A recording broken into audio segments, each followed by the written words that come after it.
Good morning people, hello and welcome to another vlog episode of the India Darshan travel series. So this is my second day out here in South Goa. I'm in my homestay slash guest house in Palolem by the market, and it's almost time to start exploring. But last night it rained, so fortunately it's a little bit dirty. We'll just dust her off.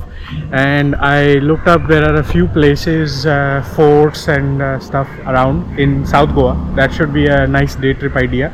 So we're gonna start going, but before we go and before I forget, I wanted to share some interesting insights. So in Goa, most of the water that you get in the taps is potable, although always ask where you're staying. But I did ask, so Bhaiya said this is like a fresh drinking water, and they said they have a lot of waterfalls around and fresh water availability. So most of the water is potable, unless they kind of switched around the pipelines while construction or something. So that's why I always ask and confirm. But there's a good chance that you don't need to buy bottled water around here, and if the people are drinking that, the locals, then you'll be fine. So learn something interesting. Perhaps the only place in India that I have uncovered so far in my India Darshan tour where tap water is potable out here. Anyways, fun fact. So already done with my morning coffee. Let's wipe her off and then let's be on our way.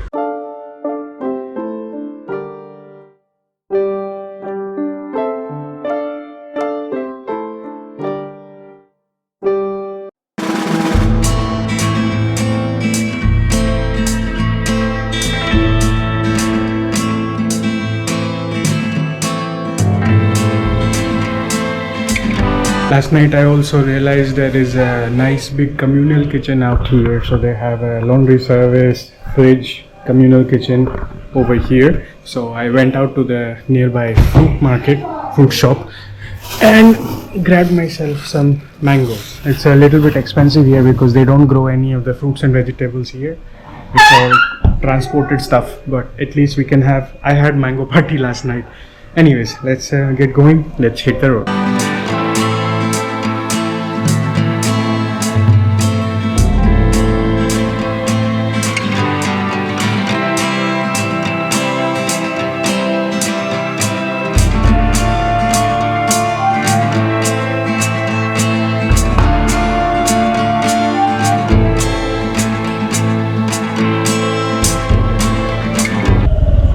Hello, Kawati.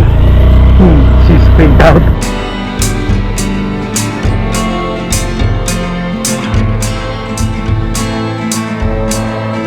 So cool. We are in a village panchayat, Barsem Kedem, lush greenery, I think forest area, and the National Highway 66 goes right through it with serpentine roads.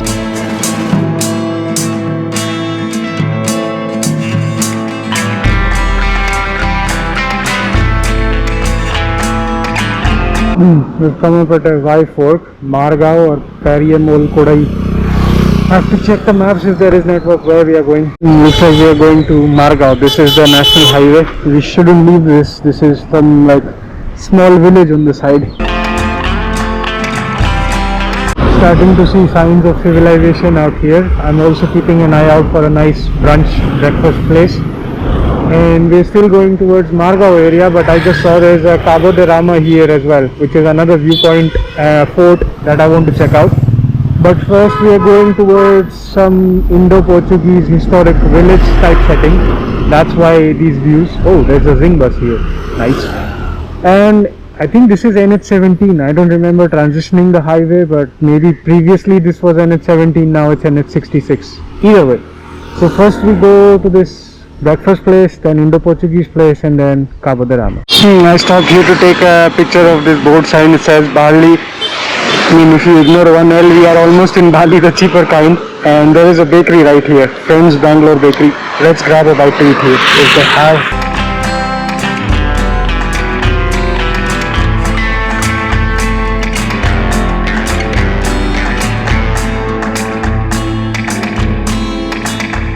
They have very limited choices, mostly pubs and stuff. There's a hotel nearby, probably gonna go ask them. Maybe have some lemon soda as well.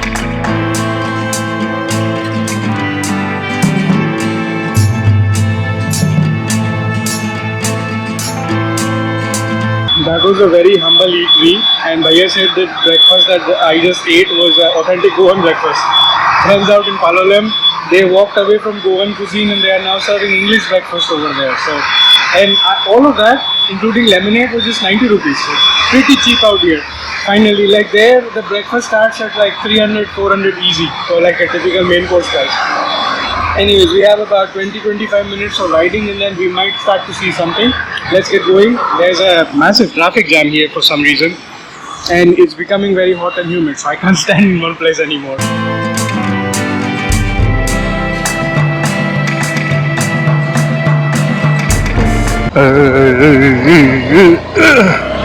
I hate these vehicles, but they are better than the one that throw you in the air. Crazy traffic jam for some reason.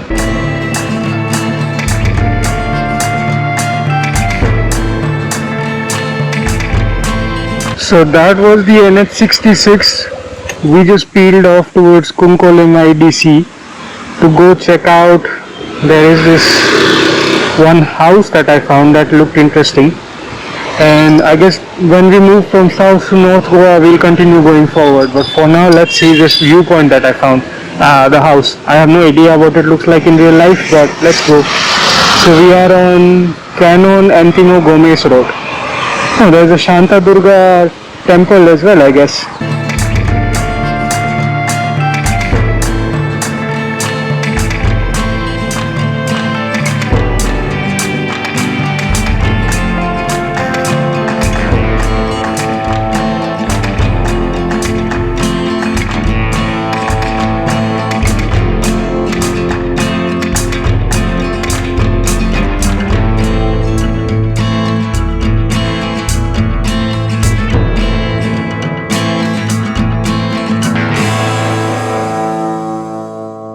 Looks like we are passing through some traditional village-like setting. All lush greenery all around and small houses. Well, technically they have a big piece of land, but they left a lot of open space all around. Pretty cool architecture.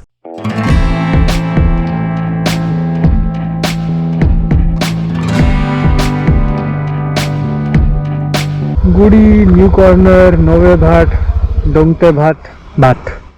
I have no idea what these are. Anyways.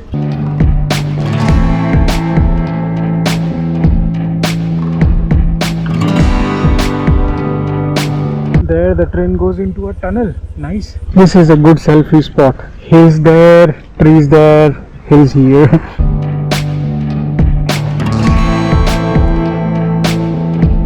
Nice pit stop by the railway tracks and lovely views.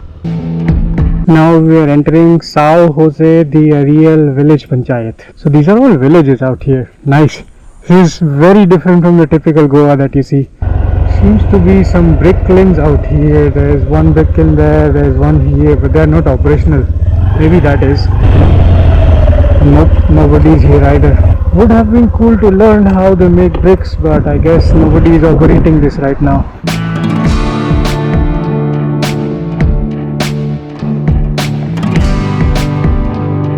Well, I may not have seen how the bricks are made in a brick lane, but I took a gazillion selfies to represent the rustic life. Exploring Goa, the rustic wanderer way.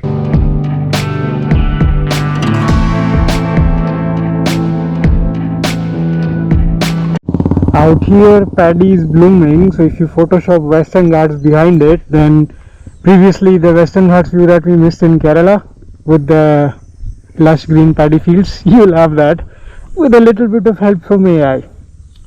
But anyways, nice views. This is typical village life. I saw buffaloes, brick kilns, farm patches, agriculture happening, and lots of untouched jungle all around. Thankfully it has become cloudy too. Well, you know what time it is. Time for my favorite shots.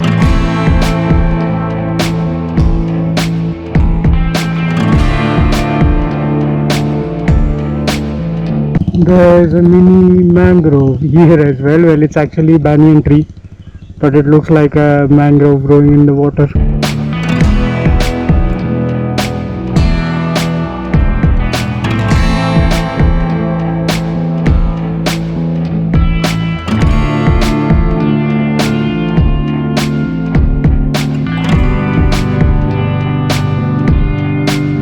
So I think I came up at the first landmark that I wanted to explore. So that behind me is the Menezes Braganza House. It's listed as a historical landmark. I have no clue what it is, but just because it was listed as a historical landmark, I came all this way far into the villages and stuff. We are in Chandor village now, and then there is a nice church over there. So first let's go see. I think everything is open. I just have to figure out a way to go in from there and ask for permission if I can explore from the inside and see the history up close and personal and learn about it. And we can't really park here, so maybe we'll park over there.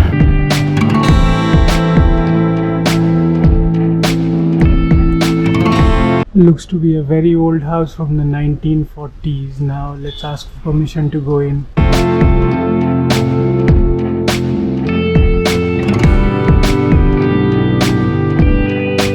This is interesting. It's a restored house, historic house, has two sort of houses inside, I guess one this side and one that side. So the two board signs that we saw, and uncle told me it's a residential building now, and they charge 250 rupees per house, so 500 in total for you to explore both the houses. So this is not the ticketed experience that I was hoping for, so I'm going to skip this and explore the church instead. But yeah, uncle says this is purely for maintenance of the building and the architecture, because they don't have any government support for the restoration and upkeep of this place. But I'll just enjoy the views from the outside. It looks really amazing.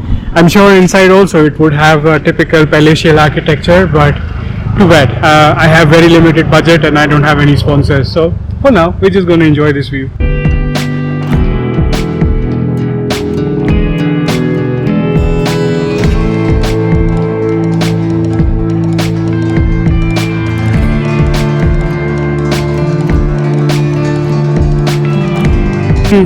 Didn't get to go inside, but at least took a bazillion selfies from the outside common public pedestrian pathway, and just to make up for it for all the distance that we have covered. So just taking in the views of the church from the outside as well, because I think it's 12 noon, so church would be closed for the afternoon. I see the gates closed as well. And the place where I had brunch, Bhaiya mentioned one thing, that Sunny Deol was here for a movie shooting just a week ago. So he said if you were here 1 week ago, you could have caught the film shooting as well, but it's okay. And he says the movie title is not released yet, but apparently they did something at the railway station. So if you see something from here, nearby areas, do comment down below which movie that was.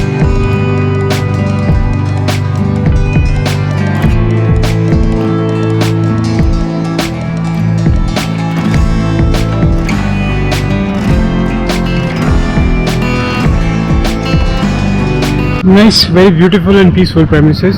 Couldn't see it from the inside, but still it's quite nice.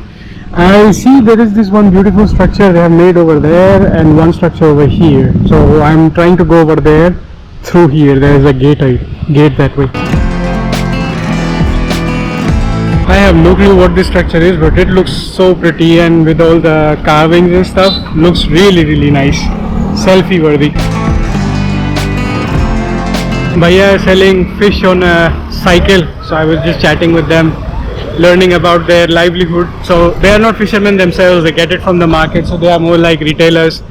But it was a good experience. It's Goa is famous for its seafood, so I was just asking them what's the typical rate by the kilo for all the different seafood that they have. Prawns that they have, they said, is based on the size. It can go from 200 to 400 rupees a kilo, which is crazy. It's like king prawns, I think, are the most expensive ones, and that's why even at the restaurants when they cook it and serve, it becomes even more expensive. Anyways, I think out here there is nothing else to do except for this historic house. It's sad that they're charging a ticket, but actually their logic also makes sense. Anyways, we leave the rationale behind it aside. What happened, and it was a fun experience and fun ride. Let's start heading back towards the Kabudarama Fort side, and if we find an operational brick kiln in the middle, probably we'll take a stop. Otherwise, we keep going and enjoy the ride. There is fire going on this, but there is no worker or owner or anybody here. It's their property and they are on holiday because it's a Sunday today. Spoke to two bhaiya over there having lunch. They work with the wood stuff, so nobody's operating this brick kiln. Maybe they just came, they set it on fire and left. I guess this is their oven where they bake the bricks, and then store it here for sales after. Pretty cool stuff. You can just see it from a distance, won't really see the action per se. I guess they shoved the wood underneath through holes like this that they make, and then they cover it with clay so that it breaks up, and then whatever crushes they just leave it behind, whatever solidifies they just sell it off. I have a pretty decent idea, I guess. Yeah, there's some ashes down there, so I guess this is how it works. This side they are making cement bricks. There's one uncle sleeping, but I don't think he's in action, just a doggo and uncle, mostly rest time. But yeah, cement bricks over here, conventional bricks over there. So now we're starting to go towards Betul side. Okay, still not going towards Panaji, so Panaji probably goes that way, further up.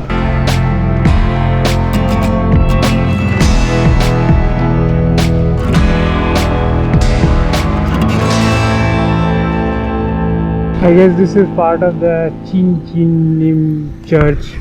The actual church is over there with a big dome. I'm gonna check it out in just a second. Thought of looking at this as well.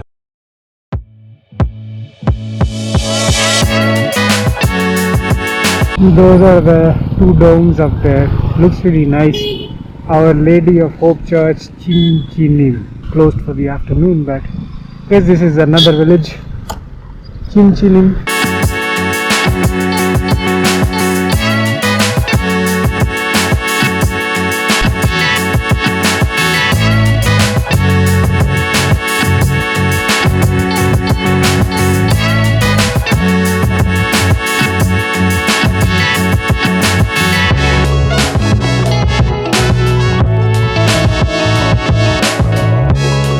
Google is showing that way, but this is the Agonda Palolem route, and there is the board sign here, so we can also go from here. And this is a better route. It will merge up ahead, but this is nicer.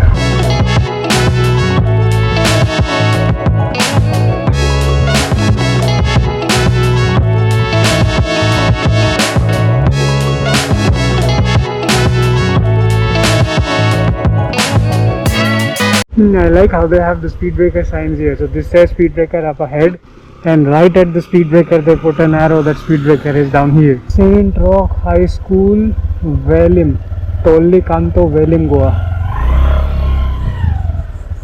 Nice Christian school.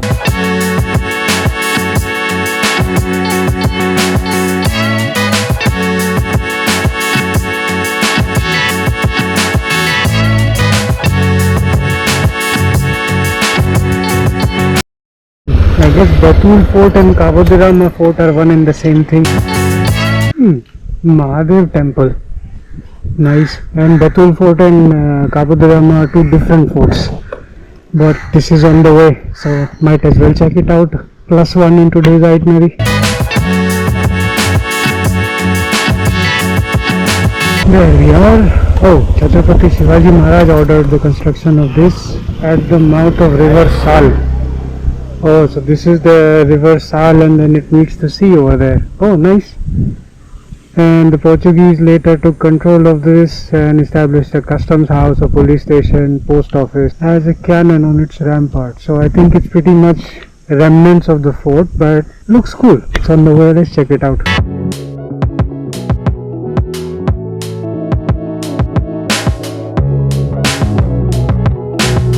This is super peaceful. River water, very calm. Some birds are, well, typical seagulls. The seabirds are here that make a lot of noise. But other than that, you can hear the sound of the peaceful waves just lashing by some stones. Not very violent, very calm. Fishermen villages all around. Some fishermen boats here, river fishing. And then that's a mini beach, and on that side is the sea. Really cool view. Let's go check it out from the fort. Apparently I missed the cut to go up to the fort, and there are locals here that tell me the fort is not worth it, just take a walk around. So I'm taking a walk there. There is a temple, and after that he says if you go further up you'll see the entire fort from there. So taking the views of the fort and the sea directly from here.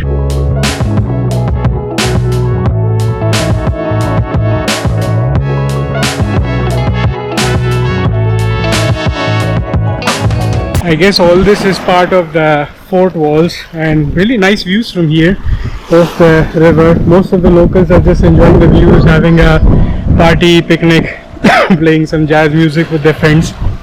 Other than that, there is not a whole lot to do here. That's why most people don't even mention to come here directly Cabo de Rama. But if you have a moment, spend some time here, listen to the sound of the waves of the river and just enjoy here.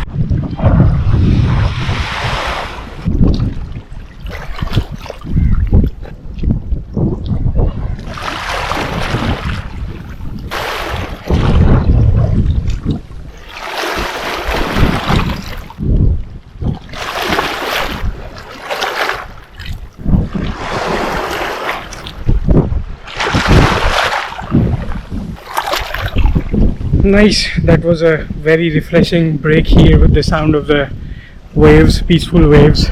Let's continue towards the Cabo de Rama fort.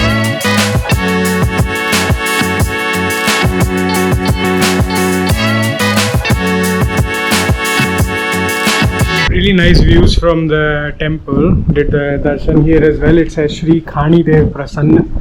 And not sure who that god is and what language is this, maybe regional language. But anyways, did the darshan and then enjoying the views from here. So it's really nice and sunny out there, but the temple has a shelter. So you're enjoying the fresh river come sea breeze out here in a sheltered environment. So it's very, very peaceful, and you can take a refresh break and then you can continue the exploration further.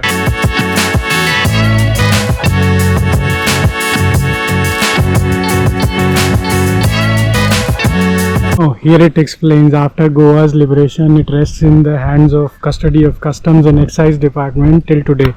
And I saw that, and it says private property, no trespassing, etc. So I thought this is the office of the Customs Department, so you're not supposed to go in there. Turns out this is the actual path, so you go from there and then you end up at the bastions. So let's take a quick look while we are here before we continue the ride.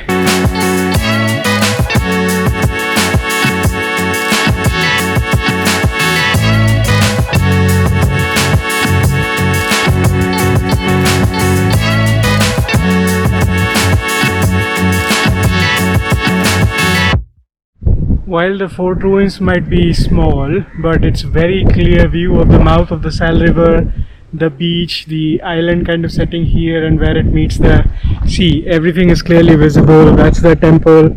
That waves that you're seeing there, that's the sea. The calm water that you're seeing here, that's the river. So they unify over there towards the beach side. There are some people over there, so maybe there is a way to get there from somewhere around. Not sure, but either way, it's a pretty good view. Short and sweet pit stop. Next up, Cabo de Rama fort after fort, but this was a random discovery. But anyways, it was nice pit stop. They have put up a flag to commemorate Chhatrapati Shivaji Maharaj here as well.